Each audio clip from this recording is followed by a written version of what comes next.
Hi மக்கா, எல்லோரும் எப்படி இருக்கீங்க? எல்லாரையுமே மீட் பண்ணி ரொம்ப நாள் ஆயிடுச்சு. ரொம்ப நாள் கழித்து உங்களை லாங் வீடியோவில் சந்திக்கிறேன். இன்றைக்கி நம்ம எங்கே வந்திருக்கோம் அப்படின்னா, சண்டே நம்ம பீச்சுக்கு வந்தாச்சு. ஸ்கூல் லீவ் விட்டனால பையனுக்கு பொழுது போகலை. அதனால் தலைவர் பீச்சுக்கு கூப்பிட்டாங்க. சரி ஓகே அப்படின்ட்டு கூப்பிட்டு போனோம். பார்த்திங்க அப்படின்னா நிறைய கூட்டம். அதாவது போன டைம் கொஞ்சம் லேட்டாகி போனோம். இன்றைக்கி ஒரு 4:30க்கே போகலான்ட்டு போனோம் அப்படின்னா, நம்மளுக்கு முன்னாடியே நம்மளை மாதிரியே திங்க் பண்ணிவிட்டு அவங்களும் சீக்கிரமாக கிளம்பி நிறைய பேர் குளிச்சிட்ருந்தாங்க. சரி ஓகே, இருந்தாலும் சரி விளையாடட்டும் அப்படின்ட்டு விளையாட விட்டுட்ருந்தோம். பார்த்திங்க அப்படின்னா நல்லா இருந்துச்சு, கூட்டம் நிறையா இருந்துச்சு, சூப்பராக இருந்துச்சு. ஆனால் என்ன, கிளைமேட் தான் ஒரு மாதிரியே சில்லுன்னு இருந்ததுனால கொஞ்சம் நேரமாக தண்ணியில் விளையாட யோசித்தேன். ஏன்னா சளி பிடிச்சிரும் இல்லையா, அதனால தான். ஆனால் பட் நிறைய பிள்ளைங்க தண்ணியில் விளையாண்டுட்டு இருந்தாங்க. ஒரு சைட் பார்த்திங்க அப்படின்னா போட்டிங் போனாங்க. இதுக்கு என்ன சார்ஜ் போடுறாங்க அப்படின்னா 400 கிட்ட வரும். ஏன்னா கொஞ்சம் லாங்காகவே கூட்டிகிட்டு போவாங்க. அங்கே நான் காமிக்கிறேன் பார்த்தீங்களா, கொஞ்சம் லென்த்து அங்கே வரைக்கும் போகணும். அதாவது நம்ம நான் கொஞ்சம் ஷூம் பண்ணி காமிக்கிறேன். கொஞ்சம் லாங்கில் தான் போயிட்டுருக்காங்க. போயிட்டு வரவே ஒரு 1/2 ஹவருக்கு மேலே ஆயிரும். அதனால் அந்த சார்ஜ் வாங்குகிறாங்க.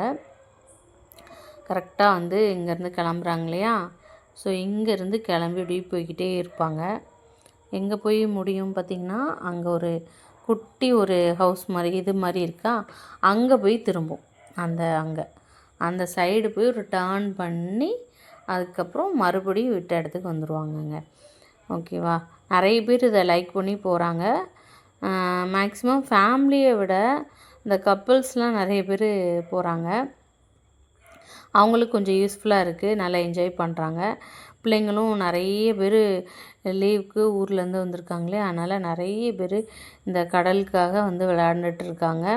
என் பையன் பார்த்திங்க அப்படின்னா ஒரு சைடு இந்த சிப்பி இருக்கு இல்லையா, இந்த வாட்டி சிப்பியை ஃபுல்லாக நிறையா அது கடல் கொண்டு மேலேயே போட்டுட்ருந்தாங்க.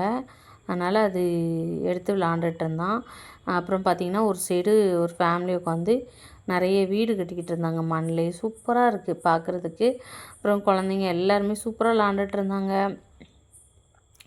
ஆனால் அந்தளவுக்கு காற்று இல்லை. ஒரே பார்த்திங்க அப்படின்னா உங்களுக்கு கிளைமேட் தெரியும், ஒரு மாதிரி மழை பெய்கிற மாதிரியும் இருக்குது, அப்புறம் வெயில் அடிக்காத மாதிரி ஒரு மாதிரி வேர்க்குது. அந்த மாதிரி ஒரு கிளைமேட் இருந்துச்சு.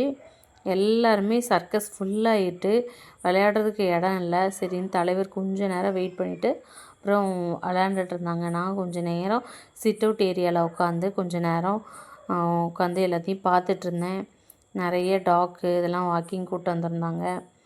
சூப்பராக இருக்குங்க. கிளைமேட் பார்த்திங்களா, அந்த வானத்தையும் அந்த கடலையும் பார்க்கறது ரொம்ப சூப்பராக இருக்குங்க.